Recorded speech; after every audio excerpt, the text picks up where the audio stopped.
lapseootusaeg on nagu peaproov kohe algavaks uueks ja põnevaks seikluseks. Me oleme sellel ajal kasvanud veel enam kokku paarina, me oleme mõistnud, kui oluline on tiimitöö ning kogenud vastutustunnet selle ees, mis ootab ees. See tunne on kirjeldamatult eriline, teades, et meie perega liitub pisike beebi, kelle esimeseks kontaktiks maailmaga oleme meie ja keskkond, mille me talle loome.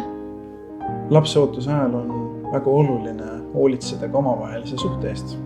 Armastus on tegu ja oluline on ka teha neid pisikesi armastuse tegusid, mis on praktilised, nagu hingapaelte kinnisidumine, jalgade massaaž ja kannatlikult kaaslase kuulamine.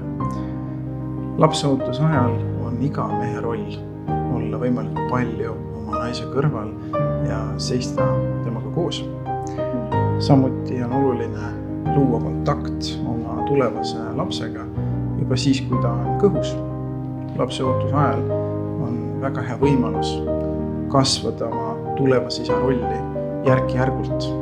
Muidugi me oleme tundnud ka selle 8 kuu vältel erinevaid hirme ja küsimusi tuleviku ees, aga kõik need tunded on loomulikud, kui midagi nii suurt ootab ees.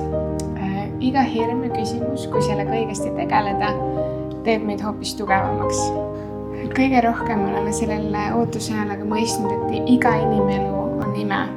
Oleme alati mõistnud inimelu väärtust ühtemoodi, kuid iga beebi keerutus ja liigutus kõhus on veel reaalsem näide sellest imest. Igal elul on väärtus ja eesmärk. On väga oluline, et igaüks meist teeks endast kõik oleneva selleks, et kaitsta neid sündimata imesid ja väärtustada nende elusid.